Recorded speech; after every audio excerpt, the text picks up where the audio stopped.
Hello friends, मैं आशीष स्वागत करता हूं आपके अपने यूट्यूब चैनल पर। फ्रेंड्स, जैसा कि आप सभी को पता है कि इसमें हम रोजगार विद अंकित सर का जो वीकली मॉक टेस्ट आता है उस मॉक को हम लोग सॉल्व करते हैं। आज हम जो है दिल्ली पुलिस के मॉक को सॉल्व करेंगे और उसके बाद यूपी पुलिस के भी मॉक को सॉल्व करेंगे। दिल्ली पुलिस कांस्टेबल का जो वीकली मॉक आया है, यानी कि आज ही के दिन 17 सितंबर को संडे आता है मॉक, और अब जो है दिल्ली पुलिस का मिनी मॉक भी आ रहा है। तो इसमें भी आए मिनी मॉक में भी मैथ के सवाल को सॉल्व कर रहे हैं, तो उसे भी आप जरूर लगाइए। और अगर उसमें कोई प्रश्न में दिक्कत आता है तो उसे हम सॉल्व कर रहे हैं, उसका प्लेलिस्ट भी बना दिए हैं, वहाँ से आप देख सकते हैं। ठीक है, आज हम जो वीकली मॉक को सॉल्व करेंगे जो कि 17 सितंबर को आया है। इससे पहले के भी हमने बहुत सारे इसके मॉक को सॉल्व किया है। अगर आपका कोई भी क्वेश्चन, अगर आप नए हैं और आप कोई भी क्वेश्चन में प्रॉब्लम हुआ होगा तो आप जाकर प्लेलिस्ट में जाकर चेक करके उस डेट का आप देख सकते हैं क्वेश्चन को। ठीक है, आज हम 17 सितंबर का जो मैथ का 15 सवाल आया है, इसमें जो देखिए इसमें टोटल 100 क्वेश्चन है, जिसमें 15 सवाल मैथ के आते हैं। वो सारे 15 सवालों को सॉल्व किए हैं, मतलब कर रहे हैं। 15 सवालों को पूरा सॉल्व करेंगे और वीडियो पूरा जरूर देखिएगा, इसमें आपको बहुत कुछ सीखने को भी मिलेगा। तो चलिए टेस्ट स्टार्ट करते हैं। देखिए क्वेश्चन नंबर हम फर्स्ट से देखेंगे, पहले स्टार्ट होने दीजिए, 1 मिनट रुकिए। यहाँ सेक्शन चुन लेते हैं, जनरल क्वांटिटेटिव एप्टीट्यूड। ठीक है, अब देखिए मैथ के क्वेश्चन है, क्वेश्चन नंबर फर्स्ट पूरी तरह हम समझते हुए बनेंगे। क्वेश्चन में पहला में क्या कर रहा है कि 4 फीट लंबी एक लड़की जमीन पर 5 फीट लंबी परछाई बना सकती है। 10 फीट लंबी परछाई बनाने के लिए एक लड़की की लंबाई कितनी होनी चाहिए। देखिए 4 फीट लंबी है लड़की, तो परछाई कितना बन रहा है, तो परछाई बन रहा है 5 फीट। अब हमें 10 फीट लंबी परछाई बनानी है, तो लड़की की हाइट, मतलब लड़की की हाइट कितनी होनी चाहिए। मतलब तो देखिए 5 से हमें कितना चाहिए, तो देखिए परछाई 5 से 10 बनाना है, यानी कि दुगना परछाई बनाना है। तो लड़की का हाइट पहले 4 था, तो उसका हाइट भी जो है, मतलब उसका हाइट कितना होना चाहिए, तो उस लंबी भी लड़की 8 फीट लंबी होनी चाहिए, यानी कि इसके दुगना। जब इधर परछाई में 2 से गुना किए हैं तो लड़की के हाइट में भी 2 से गुना करेंगे, यानी कि 8 फीट लंबी अगर लड़की होगी, चाहे लड़के की लंबाई, यहाँ देखिए 4 फीट यानी कि 10 फीट लंबी परछाई बनाने के लिए लड़की की लंबाई कितनी होनी चाहिए। तो देखिए 10 फीट लंबा अगर परछाई बनाना है तो लड़की, यहाँ देखिए जब 4 फीट लड़की की लंबाई थी तो 5 फीट परछाई बन रहा था। तो 8 फीट जब लड़के की लंबाई होगी, यानी कि जब 5 से 10 हुआ है 2 गुना, तो यहाँ भी 2 से गुना कर देंगे, 8 फीट लंबी होनी चाहिए। 8 फीट कौन से ऑप्शन में है, तो ऑप्शन नंबर डी में। उम्मीद है आपको समझ में आया होगा। और ये नेक्स्ट क्वेश्चन जो है, क्वेश्चन नंबर 2, बहुत ईजी प्रश्न था ये। अब देखिए इसमें क्या कर रहा है, ए बी से दोगुनी तेजी से काम करता है, बी सी से दुगना तेजी से काम करता है। तीनों मिलकर काम करते हुए डी की मदद से 4 दिनों में काम को पूरा कर सकते हैं। यदि डी अकेला उसी काम को 16 दिनों में पूरा कर सकता है, तो कितने दिनों में ए अकेले उस कार्य का 75% पूरा करेगा। देखिए यहाँ दिया है ए बी और सी है, मान लीजिए। तो बोल रहा है कि सी से दोगुना तेजी से काम कौन कर रहा है, बी, और बी से दोगुना तेजी से काम कौन कर रहा है, तो ए, यानी कि 2 से दोगुना 4 हो जाएगा। और जो चारों मिलकर एक साथ काम कर रहे हैं, यानी कि ए बी सी और डी मिलकर, तो 4 दिन में कार्य को कंप्लीट कर रहे हैं। ठीक है, और जो डी जो है, यानी कि अगर डी देखा जाए तो डी अकेले कार्य को कितना दिन में कर रहा है, 16 दिन में। यहाँ समझिए, अगर यहाँ देखिए 4 और 2 6 और 1 7, यानी कि 7 के एफिशिएंसी से प्लस डी के एफिशिएंसी से, यानी कि जो डी का एफिशिएंसी होगा, इसके एफिशिएंसी से जो 4 दिन में कार्य कंप्लीट हो रहा है, डी अकेले अपना एफिशिएंसी से 16 दिन में कार्य को कंप्लीट कर दे रहा है। ठीक है, यहाँ देखिए अब देखा जाए तो 4 से ये 4 कट जाएगा। यहाँ से देखिए 7 प्लस डी बराबर 4D, 4D हो जाएगा, यानी कि 7 बराबर 3D लिख सकते हैं। डी बराबर कितना आ गया, यहाँ से डी बराबर आ गया 7/3, यानी कि डी का एफिशिएंसी कितना आ गया, 7/3। तो अगर हम टोटल वर्क निकालें, देखिए टोटल वर्क अगर हम निकालें तो दोनों में से किसी एक पर रखने पर टोटल वर्क हमारा निकल जाएगा। टोटल वर्क अगर मान लीजिए इस पर निकालते हैं तो 7/3 है डी की एफिशिएंसी, और 16 दिन में कार्य को कंप्लीट कर रहे हैं, यानी कि 16 सतह 112/3 के एफिशिएंसी से कार्य कंप्लीट हो गया, मतलब 112/3 जो हो जाएगा टोटल वर्क हो जाएगा। अब हमसे पूछ रहा है कि ए कितने दिन में टोटल कार्य का 75% पूरा करेगा। टोटल कार्य कितना है हमारा, 112/3, इसका 75% को हम क्या लिख सकते हैं, 3/4। और ए का एफिशिएंसी कितना है, तो ए का एफिशिएंसी है 4, यानी कि 4 का एफिशिएंसी काट कर लेगा। ठीक है, 4 चौके 16, 16 7 112, 3 से इसको कटा देंगे, यानी कि 7 दिन में जो है ए कार्य को कंप्लीट कर लेगा। 7 दिन कौन सा ऑप्शन में, तो ऑप्शन नंबर सी में। उम्मीद है आपको समझ में आया होगा। देखिए पहले यहाँ से देखिए 7 जो है तीनों का एफिशिएंसी है, अब प्लस डी का एफिशिएंसी अभी हमें नहीं पता है, तो डी का एफिशिएंसी लिए, तो चारों मिलकर कार्य को 4 दिन में कंप्लीट करें, यानी कि एफिशिएंसी इंटू टाइम बराबर टोटल वर्क।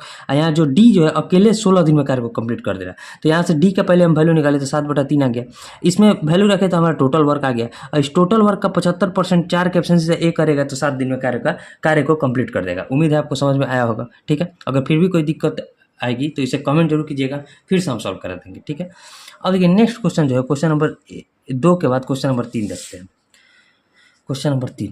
क्वेश्चन नंबर 3 में क्या कह रहा है कि माना 1 से 70,000 और 75,000 के बीच सबसे छोटी संख्या है जिसे 225, ठीक है, 225, 250 और 275 से विभाजित करने पर प्रत्येक स्थिति में 61 शेष रहता है, तो x के अंकों का योग बताना है। देखिए पहले इन तीनों का एलसीएम निकालना पड़ेगा, मतलब वो छोटी से छोटी संख्या कौन सी होगी जो तीनों से विभाज्य होगी। तो तीनों से विभाज्य होने के लिए इसका मतलब जो है एलसीएम निकालना पड़ेगा। तो 25 में अगर हम 25 से 11 करें तो 275 हो जाएगा, ठीक है। 25 से 11 275, 250 कटाने के लिए 10 से गुना करना पड़ेगा, 25 दही 250, और 225 कटाने के लिए 9 से गुना करना पड़ेगा, 25 9 या 225, यानी कि टोटल अगर देखा जाए तो 25 से 11 275 और गुने 10 9 या 90, 90 से गुना करेंगे तो कितना हो जाएगा, 9 5 45, 9 7 63 और 4 67, ठीक है, 9 7 63 और 4 67, 9 दूनी 18 और 6 24, 24,750 हो जाएगा। ऐसी छोटी संख्या होगी जो इन तीनों से विभाजित होगी। तो 24,750 नहीं लेना है, हमें लेना है 70,000 से 75,000 के बीच। अगर देखा जाए तो 24 3 72 होता है, यानी कि 24,750 में अगर हम 3 से गुना करें तो कितना हो जाएगा, तो 3 से गुना करेंगे तो 0, 3 5 15, 3 7 21, 21 और 1 22, 24 3 72 और 2 74, यानी कि 74,250 ऐसी संख्या होगी जो 70,000 से 75,000 के बीच में भी है, मतलब 70,000 और 75,000 के बीच में भी है और इन तीनों से विभाजित भी है। लेकिन हमसे क्वेश्चन में विभाजित नहीं पूछ रहा है कि स्थिति में, मतलब प्रत्येक स्थिति में 61 शेष भी बचाना है। तो ये जो संख्या हो जाएगी वो तो है इन तीनों से विभाजित हो जाएगी, और 61 शेष बचाना है तो इसमें 61 को हमें जोड़ना पड़ेगा। तो यहाँ 1 6 5 11, 2 और 1 3, और यहाँ 4 और 7, यानी कि ये जो संख्या हो जाएगी हमारी, ये जो 74,311 जो संख्या हो जाएगी वो 225, 250 और 275 से विभाजित करेंगे तो हमारा 61 शेष भी आएगा, और ये संख्या जो है 70,000 से 75,000 के बीच में भी है। अब इसे जोड़ दीजिए, जोड़ेंगे तो अंकों का योग पूछ रहा है, तो 7 4 11 और 3 14 और 2 16, 16 जो हो जाएगा हमारा अंकों का योग हो जाएगा। तो 16 कौन सा ऑप्शन है, तो ऑप्शन नंबर सी में। उम्मीद है आपको समझ में भी आया होगा, क्वेश्चन भी बढ़िया है, ठीक है। अब देखिए नेक्स्ट क्वेश्चन जो है क्वेश्चन नंबर 4। क्वेश्चन नंबर 4 देखिए क्या कर रहा है। देखिए मिनी मॉक भी हम लोग सॉल्व कर रहे हैं, तो उसे भी आप लोग जरूर लगाइए, और उसे लगाने के बाद कोई भी क्वेश्चन में दिक्कत आता है तो यहाँ से आकर देख सकते हैं, ठीक है। उसे अब जितना प्रैक्टिस अपने, ये फ्री में इतना प्रैक्टिस हो जाएगा ना आपका कि एग्जाम तक आपसे कोई भी क्वेश्चन नहीं छूटेगा, चाहे मैथ हो चाहे रीजनिंग हो, इसमें फुल में फुल मार दीजिएगा। अब क्वेश्चन देखिए इसमें क्या कर रहा है कि स्थिर नदी में एक नाव की चाल 15 किलोमीटर पर आवर है और धारा की चाल 5 किलोमीटर पर आवर है। नाव 60 किलोमीटर की दूरी धारा के साथ और उतनी ही दूरी धारा के विपरीत कितने समय में तय करेगी। देखिए पहले 60 किलोमीटर की दूरी अगर धारा के साथ जाएगी तो नाव की चाल और धारा की चाल जुटेगा, यानी कि 15 और 5 20, और 60 किलोमीटर जब नाव और धारा के विपरीत जाएगी तो नाव की चाल और धारा की चाल घटेगा, यानी कि 15 में से 5 गया 10, यानी कि देखिए डिस्टेंस अपॉन स्पीड बराबर टाइम, ये टाइम आ गया, तो 20 3 60 और 10 6 60, 6 तो 6 और 3 9 घंटा में जो है 60 किलोमीटर धारा की दिशा में जाएगी और 60 किलोमीटर धारा के विपरीत दिशा में जाएगी। तो 9 किलोमीटर कौन सा ऑप्शन है, तो ऑप्शन नंबर बी। अब देखिए नेक्स्ट पेज लेते हैं, नेक्स्ट पेज लेते हैं और नेक्स्ट क्वेश्चन देखेंगे। क्वेश्चन नंबर 4 बन गया है, क्वेश्चन नंबर 5 देखते हैं। क्वेश्चन नंबर 5 में देखिए क्या करें, क्वेश्चन नंबर 5, क्वेश्चन आपको दिखाई दे रहा होगा। क्वेश्चन नंबर 5 है कि सोनू अपनी आय का भोजन पर 42%, किराए पर 16% और 10% परिवहन पर 7% खर्च, मतलब देखिए 100 रुपया मान लीजिए उसका आय है, उसने 42 रुपया खर्च किया भोजन पर, 16 रुपया खर्च किया किराए पर, 10 रुपया खर्च किया मनोरंजन पर और 7 रुपया खर्च किया परिवहन पर, यानी कि टोटल उसका खर्चा कितना हो गया। तो देखिए 42 और 6 48, 48 और 10 58 और 10 58 और 10 68 और 7 75, 75 रुपये उसने टोटल खर्च कर दिया। अब उसके पास बचा कितना, 25 रुपये बचा। अब कह रहा है क्वेश्चन कि पारिवारिक समारोह के लिए उन्हें 18,000 रुपये की ज़रूरत थी, जिसके लिए उन्हें 12,500 रुपये कर्ज लेना पड़ा, यानी कि अभी भी उसके पास बचा कितना होगा, तो 18,000 में से अगर हम 12,500 को घटा दें तो कितना बचेगा, 500 इधर दिए 13, यानी कि 5500 रुपये बचा होगा, 5500 रुपये।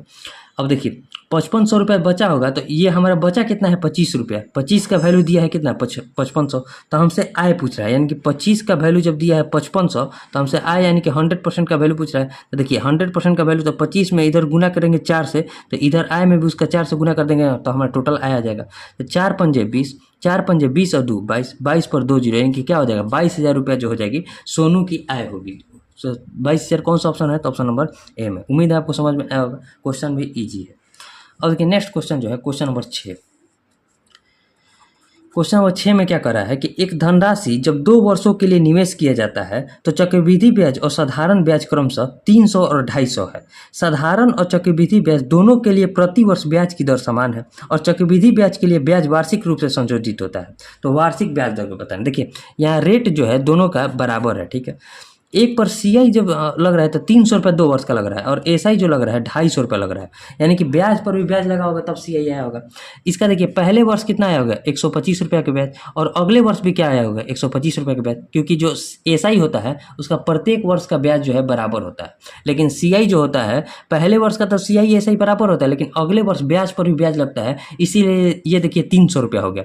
और देखिए 125 होता है 250 और इस 125 पर भी 50 रुपये का ब्याज लगा होगा तब जाकर 300 रुपया CI हो गया होगा, यानी कि ब्याज पर भी ब्याज लग गया होगा। तब हमें रेट निकालना है। तो देखिए 50 रुपये का ब्याज लगा है, किस पर लगा है तो 125 रुपये पर लगा है और गुना 100। यहाँ से हम रेट निकाल दिए तो रेट कितना हो जाएगा 25 30 को कटेंगे तो 5, 25 30 को कटेंगे तो 4, 5 30 को कटेंगे तो 10, 10 चूके कितना होता है 40%। 40% का जो हो जाएगा हमारा रेट हो जाएगा। वार्षिक ब्याज दर पूछ रहा था तो 40% रेट हो जाएगा। 40% कौन सा ऑप्शन में है तो ऑप्शन नंबर C में। उम्मीद है आपको समझ में आया होगा। क्वेश्चन बढ़िया था, समझने लगता। और देखिए नेक्स्ट क्वेश्चन जो है क्वेश्चन नंबर 6 के बाद क्वेश्चन नंबर 7। क्वेश्चन नंबर 7 में देखिए क्या कर रहा है। क्वेश्चन नंबर 7 है, क्वेश्चन आपको दिख रहा है। क्वेश्चन क्या कर रहा है कि ये जो दिया है तालिका दिया है विभिन्न विषय पर 5 छात्रों द्वारा प्राप्त अंकों का प्रतिशत, मोहन द्वारा प्राप्त औसत अंक प्रतिशत में कितना है। देखिए 300 रुपये, देख मोहन एक में पाया है 70%, देखिए पहले लिख दे रहे हैं। एक में पाया है 75% और एक में पाया है कितना 80% और एक में पाया है 65% और एक में पाया है 85%, ठीक है 85%। लेकिन अधिकतम अंक कितना है तो अधिकतम अंक देखिएगा तो पहले में 300 है तो 300 का अगर 70% निकाले तो कितना हो जाएगा 210, ठीक है। और 75% 300 का निकाले तो 75 तिया कितना होता है 225, यानी कि 225 हो जाएगा। अगर 80% हम 150 का निकाले, अगला जो विषय है उसमें 150 अंक अधिकतम है तो उसमें 80% प्राप्त किया, यानी कि 15 8 120 प्राप्त किया है। और अगला जो विषय है हिंदी, हिंदी का अधिकतम अंक 300 है, 300 में जो है कितना परसेंट प्राप्त किया है तो 65% प्राप्त किया है। तो 65% 3 का कितना हो जाएगा 65 तिया 60 180 या 15 195, ठीक है परसेंट आप निकालिएगा। अब 85% देखिए लास्ट जो है अंग्रेजी, अंग्रेजी का अधिकतम अंक 200 है और 200 में 85% अंक प्राप्त किया, यानी कि 85 दूनी 170 अंक प्राप्त किया। टोटल अंक हमारा कितना हो गया तो देखिए पहला में 300 और 3 600 और 600 और 300 900 और 2 11 एक 1250 हो गया। टोटल हम अधिकतम अंक को जो है जोड़ दिए। ये जो जितना भी टोटल अधिकतम अंक दिख रहा है रसायन शास्त्र, गणित, भौतिकी, हिंदी और अंग्रेजी का, इसको जोड़ दिए। परसेंटेज में बताने के लिए हमें 100 से गुना करना पड़ेगा, ठीक है। एवरेज निकालिए, इधर भी 5 से गुना करेंगे तो इधर भी 5 से गुना, तो एवरेज से कोई मतलब नहीं। अब देखिए 5 और 5 10 10 हो जाएगा।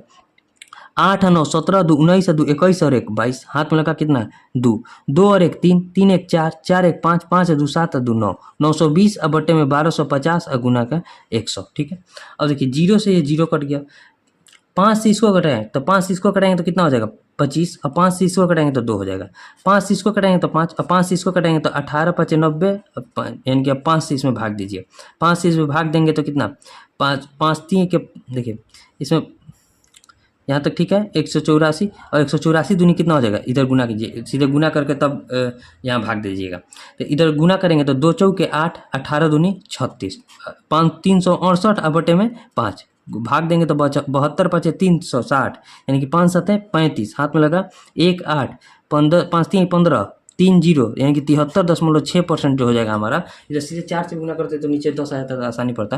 तो 73.6% जो है एवरेज अंक आया है मोहन का। 73.6% कौन सा ऑप्शन है तो ऑप्शन नंबर डी। इसमें कुछ था नहीं, केवल कैलकुलेशन था। कैलकुलेशन आपका जितना फास्ट होगा इस क्वेश्चन को आप उतना ही फास्ट बनाइएगा। इसमें टाइम तो बहुत होता है तो कोई भी क्वेश्चन आप छोड़िएगा नहीं, बहुत टाइम मिलेगा। अब ये नेक्स्ट क्वेश्चन जो है क्वेश्चन नंबर 8, क्वेश्चन नंबर 8 देखते हैं। क्वेश्चन नंबर 8, क्वेश्चन क्या कर रहा है कि ए सी का 1/6 है और बी ए का दुगुना है। ए बी और सी का औसत जो है 30 है तो ए और सी के बीच अंतर क्या है। देखिए एक है ए, एक है बी और एक है सी। मान लीजिए ए जो है सी का 1/6 है, 1/6 है, यानी कि ए अगर सी जो 6 है तो ए कितना है 1 है, 1/6 है इसका। और बी जो है ए का दुगुना है, यानी कि बी इसका दुगुना हो जाएगा तो कितना हो जाएगा 2। अब हमसे क्या पूछ रहा है ए और सी के बीच अंतर पूछ रहा है। तो देखिए इनका औसत दिया है 6 2 8 8 और 1 9, 9 का वैल्यू दिया है कितना 30 और औसत को हम अगर संख्या से गुना करेंगे तो टोटल योग आ जाएगा। तो 30 3 90 यानी कि 1 का वैल्यू आ गया 10। तो हमसे ए और सी के बीच का अंतर पूछ रहा है। तो 1 और 6 में अंतर कितना है? तो 5 का अंतर। तो 5 का वैल्यू बताना है। तो 5 गुना 10 बराबर 50 जो हो जाएगा, उनके बीच अंतर हो जाएगा। 50 कौन सा ऑप्शन में? तो ऑप्शन नंबर ए में। ये तो बहुत ईजी क्वेश्चन था। अब ये नेक्स्ट क्वेश्चन जो है नेक्स्ट पेज पर ले लेते हैं। क्वेश्चन नंबर कौन सा हो जाएगा? क्वेश्चन नंबर हमारा हो जाएगा 9। अब ज़्यादा प्रश्न नहीं है। क्वेश्चन नंबर 9 में देखिए क्या कर रहा है, बोर्ड मास से है। क्वेश्चन है कि 3.1/5 यानी कि 5 3 15 1 16/5 लिख सकते हैं इसे। अब बटे में माइनस 3/5। अब भागा में दिया है 8/5 को हम गुना में कर सके 5/8 लिख सकते हैं ना। अब देखिए 16 में से 3 गया 14/5 और गुने 5/8। सॉरी 16 में से 3 गया 13/5, 13/5 गुने 5/8। 5 से 5 कटा दिया कि ऊपर का वैल्यू आ गया 13/8। बोर्डवांस में आप एक पर टाइम लीजिए लेकिन सही बनाने का प्रयास कीजिए। ऊपर का वैल्यू आ गया 13/8। अब नीचे वाले को सॉल्व करते हैं। नीचे में देखिए 7 एकम 7 और 1 8/7, ठीक है। भागा में दिया 6/7 और माइनस अगर अंतर में देखिए तो 1/7 भागा को गुना में चेंज करेंगे तो ऊपर में 5 हो जाएगा। यानी कि इसको क्या लिखेंगे? तो 6/7 और माइनस 5/7 यानी कि टोटल 6 में से 5 गया 1/7 यानी कि 8/7 और 1/7 को ऊपर में 7 कर सकते हैं यानी कि नीचे में बचेगा 8। ऊपर में है देखिए 13/8 और नीचे में है 8। ऊपर में 13/8 और नीचे में 8 यानी कि 8 से गुना यानी कि आंसर क्या हो जाएगा? 13/64। 13/64 कौन सा ऑप्शन में है? तो ऑप्शन नंबर ए में। इसमें कुछ था नहीं, बहुत इजी बोर्ड मास था। अब देखिए नेक्स्ट क्वेश्चन, क्वेश्चन नंबर 9 के बाद क्वेश्चन नंबर 10 क्या कर रहा है? क्वेश्चन नंबर 10, क्वेश्चन नंबर 10 है कि दो संख्या P तथा Q व महत्तम समापर्तक HCF एवं लघुत्तम समापर्तक A क्रमशः A तथा B है। यानी कि संख्या क्या है? P और Q है और संख्या मतलब HCF और LCM क्या है? तो A तथा B है, ठीक है। अब हमसे पूछ रहा है कि A प्लस B बराबर दिया है P प्लस Q, ठीक है। A प्लस B बराबर P प्लस Q। तो हमसे पूछ रहा है कि A cube plus B cube का मान। तो देखिए A क्यूब और B क्यूब का मान अगर हम देखें तो देखिए दोनों संख्या, देखिए क्या होता है फॉर्मूला, तो दो संख्याओं का गुणनफल बराबर किसके होता है? तो HCF गुना LCM के। यानी कि यहाँ से कह सकते हैं PQ बराबर AB, ठीक है। PQ बराबर AB कह सकते हैं। अगर A cube plus B cube का फॉर्मूला क्या होता है? A cube plus B cube का, तो A प्लस B, ठीक है, A plus B into A square plus B square minus का AB कह सकते हैं, ठीक है। A square plus B square minus का AB। अब देखिए A प्लस B की जगह हम क्या लिख सकते हैं? P प्लस Q क्वेश्चन में दिया है तो यानी कि P प्लस Q लिख सकते हैं, ठीक है। अब A स्क्वायर अब प्लस B स्क्वायर अब माइनस AB है। तो देखिए A स्क्वायर अब प्लस B स्क्वायर को हम क्या लिख सकते हैं? यहाँ देखिए पहले AB को हम क्या लिख सकते हैं? यहाँ देखिए समझिए, अगर यहाँ देखा जाए तो A square plus B square को हम लिख सकते हैं A प्लस B का whole square, A plus B का होल स्क्वायर अब माइनस का 2AB, माइनस का 2AB अब माइनस AB लिख सकते हैं ना, ठीक है। इसको हम लिख सकते हैं। यानी कि यहाँ से अगर हम देखें तो A P प्लस Q बराबर हम लिख सकते हैं P प्लस Q का whole square, P plus Q का होल स्क्वायर अब माइनस का 3AB है तो 3PQ लिख सकते हैं ना। सेम यही बात देखिए यहाँ अगर A प्लस B होता है तो सेम इसी के बराबर ये आ गया। यानी कि ये भी जो फार्मूला होगा हमारा PQ प्लस QQ का होगा, P के पावर 3 प्लस Q के पावर 3 का होगा। यानी कि A plus A cube plus B cube बराबर किसके हो जाएगा? तो P के पावर 3 प्लस Q के पावर 3 के। यानी कि यहाँ से ऑप्शन हमारा कौन सा बन जाएगा? तो ऑप्शन सी बन जाएगा। समझिए जो फार्मूला यहाँ आया सेम फार्मूला यहाँ भी आया। तो जो फार्मूला इसे अगर हम तोड़े तो इसको लिख सकते हैं P प्लस Q का होल स्क्वायर को हम लिख सकते हैं P square plus Q square minus PQ। तो सेम आ जाएगा PQ प्लस Q के पावर 3 के। तो जो हमारा आंसर हो जाएगा ऑप्शन सी हो जाएगा। इसमें कुछ था नहीं, इजी प्रश्न था, केवल वैल्यू पुट कर देना था, ठीक है। अब देखिए नेक्स्ट क्वेश्चन जो है क्वेश्चन नंबर 10 के बाद क्वेश्चन नंबर 11। एक मिनट, हाँ अब देखिए क्वेश्चन नंबर 11 क्या कर रहा है। क्वेश्चन नंबर 11 में है कि दूध और पानी के 30 लीटर मिश्रण में 15% पानी है, एक मिल्क है और एक वाटर है। अगर 15% पानी है तो 85% दूध होगा, ठीक है। अब आगे कह रहा है कि घोल में पानी का प्रतिशत 37.5% तक बढ़ाने के लिए इसमें कितना पानी मिलाया जाना चाहिए। अब देखिए पानी का प्रतिशत कितना कर देना है? 37.5%। 37.5% हम क्या लिख सकते हैं? 3/8। कैसे लिख सकते हैं वो भी बताते हैं। 37.5 को हम लिख सकते हैं 75/2। परसेंट को अगर हटाएंगे तो नीचे में दो जीरो करेंगे तो 25 से करेंगे 3, 25 से इसको करेंगे 8, यानी कि 3/8 लिख सकते हैं। यानी कि जो है टोटल मिश्रण में 3 अगर पानी हो तो उसमें जो है 5 जो हमारा दूध होना चाहिए, क्योंकि टोटल मिलाकर 8 है, 5 दूध होना चाहिए। अब देखिए, और जब हम पानी मिला रहे हैं तो हमारा दूध तो बराबर होना चाहिए, तो इधर भी अगर हम 17 से गुना कर दें तो हमारा दूध बराबर हो जाएगा। तो कितना हो जाएगा, 17 पंजे 85 और 17 51। यहाँ से देखिए 85 और 15 कितना होता है, 100। 100 का वैल्यू कितना दिया था, 30 लीटर मिश्रण है, यानी कि 100 का वैल्यू 30 दिया था, तो 15 से 51 हो गया है, यानी कि 15 से 51 कितना बढ़ा है, तो देखिए 15 से 51 बढ़ा है, 15 36 और 5 41, यानी कि 36 बढ़ा है। 36 का हमें वैल्यू बताना है, तो 30 और बटे में 100 और गुना का 36, ठीक है। अब देखिए 1 0 से 1 0 के 36 दिया 108, नीचे में 10 है तो 10.8 लीटर जो है हमें पानी मिलाना पड़ेगा। 10.8 लीटर कौन सा ऑप्शन में था, ऑप्शन नंबर बी में। इस क्वेश्चन में कुछ करना नहीं था।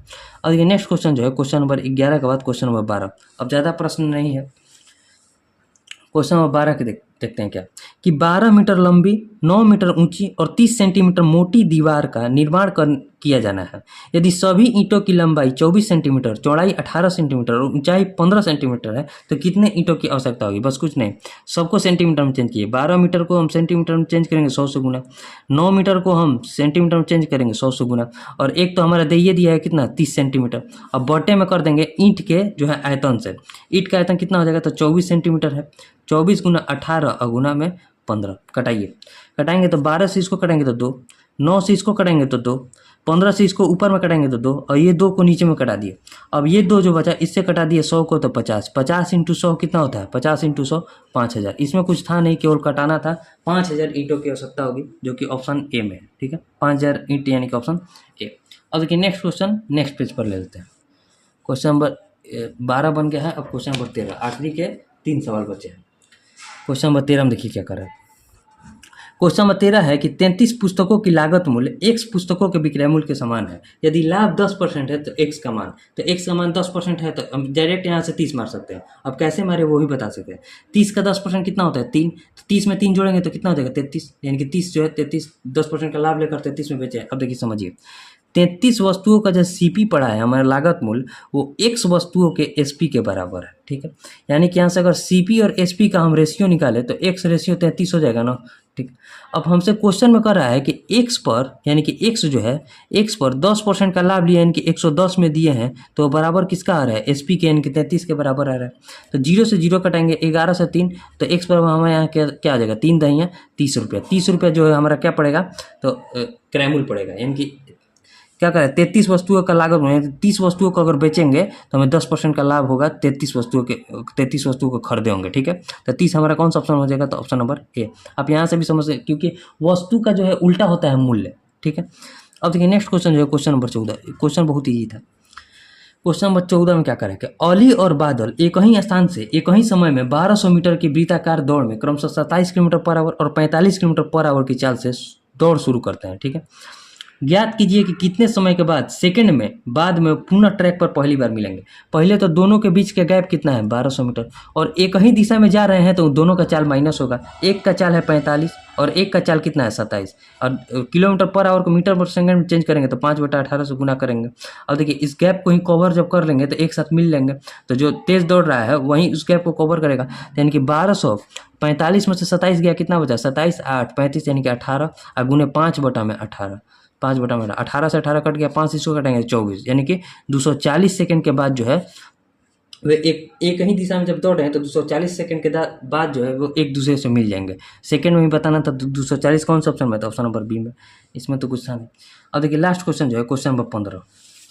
क्वेश्चन नंबर 15 देखिए क्या करा। क्वेश्चन नंबर 15 में है कि एक लंब वृत्तीय बेलन का वक्र पृष्ठ क्षेत्रफल 616 है। तो लंब वृत्त का वक्र पृष्ठ मतलब बेलन का वक्र पृष्ठ क्षेत्रफल कितना होता है, तो 2πr/h बराबर कितना दिया है, 616। इसके आधार का क्षेत्रफल 38.5 है, यानी कि आधार में वृत्त जैसा होता है, यानी कि πr² बराबर दिया है 38.5। तो हमसे पूछ रहा है बेलन का आयतन। बेलन का आयतन कितना होता है, तो πr²h, यानी कि पहले हमें h का वैल्यू निकालना पड़ेगा। तो h का वैल्यू हम यहाँ से पहले r का वैल्यू निकाल लेते हैं। तो देखिए r² बराबर क्या लिख सकते हैं, 38.5 और बटे में 22 और गुना में 7, ठीक है। 22 से अगर देखिए पॉइंट को अगर हटाएं तो नीचे में 10 से गुना कर दिए। और देखिए 22 से अगर इसको कटाएं तो 22 से कम 22 कटेगा, नहीं कटेगा। 11 से कटेंगे तो 2 और 11 से कटेंगे तो 11 या 33, 5 5 11 5 55, ठीक है। अब देखिए अब यहाँ 35 इंटू 7 है और यहाँ देखिए, अब 35 को हम क्या लिख सकते हैं, 7 इंटू 5 लिख सकते हैं ना, समझिए 35 को हम क्या लिख सकते हैं, 7 इंटू 5, ठीक है, इंटू 7 जो ये है 7 7, अब बटे में क्या लिखेंगे 2 गुने 10। अब देखिए समझिए, अगर समझिएगा तो इधर देखिए, इधर 5 है तो हम इस 5 से इसको कटाएंगे तो 2 हो जाएगा, यानी क्या ऊपर में बचेगा 49 और नीचे में क्या बचेगा 4, 49 बटे में 4। यहाँ से आर का वैल्यू अगर स्क्वायर में है तो इसका रूट निकालेंगे, 7/2 आ गया आर का वैल्यू। तो इस वैल्यू में हम रखेंगे 2πr/h में, तो हमें एच का वैल्यू पता चल जाएगा, यानी कि 2 इंटू 22 बटे में 7 इंटू आर का वैल्यू 7/2 इंटू एच बराबर 616 दिया। 7 से 7 को कटा देंगे, 2 से 2 को कटाएंगे, 22 से इसको कटाएंगे तो कितना हो जाएगा 22 दूनी का 44, 17 6 22 8 है 176, यानी कि एच बराबर आ गया हमारा 28। अब हमसे पूछ रहा है πr² का एच का वैल्यू। देखिए πr² का वैल्यू दिया था 38.5 और एच का वैल्यू आ गया 28। यहाँ से अगर हम वॉल्यूम निकाले तो क्या लिख सकते हैं 38.5 इंटू एच की जगह 28, 28 में 38.5 से गुना कर देंगे तो हमारा जो आंसर आ जाएगा। अब देखिए गुना कीजिए, 38.5 को हम क्या लिख सकते हैं 38 दूनी 76 1 77 बटा में 2 करेंगे तो भी 38.5 के बराबर आ जाएगा, और गुना 28, 2 से इसको कटेंगे तो 14, 14 सते 98, 14 सते 98 और 9, 98 और 9 कितना होता है 9 8 17, यानी कि 1107, यानी कि 1078 जो हो जाएगा बेलन का आयतन हो जाएगा। 1078 कौन सा ऑप्शन में था, ऑप्शन नंबर डी पे। इसमें कुछ करना नहीं था, पहले यहाँ से एच का वैल्यू निकाले, और एच का वैल्यू ही हम जब πr² में एच से गुना कर देंगे तो हमारा आयतन आ जाएगा। तो πr² का मान दिया था 38.5, उसमें एच से गुना कर दिए, इनके 28 से गुना कर दिए, तो गुना करने पर क्या आ जाएगा 1078। हमारा टोटल 15 क्वेश्चन बन गया। अब हम इसे अटेम्प्ट ले लेते हैं, अटेम्प्ट, 1 मिनट रुकिएगा, attempt please wait, view result. यहाँ देखिए 15 क्वेश्चन बना दिया, अभी तक 13,459 लोगों ने दे दिया है, ठीक है। 15 क्वेश्चन बना है, और इसमें से आपको कोई भी अगर प्रश्न में दिक्कत आएगा, अगर इसे सॉल्व करने के बाद अब समझ में भी नहीं आएगा तो एक बार जरूर कमेंट जरूर कीजिएगा, उसे हम बाद में बता देंगे। अगर वीडियो अच्छा लगेगा तो इसे शेयर भी जरूर कीजिएगा ताकि और लोगों के पास भी पहुँच सके जो इस टेस्ट को दे रहे हैं। अब मिलेंगे नेक्स्ट वीडियो में यूपी पुलिस के साथ, तब तक के लिए जय हिंद।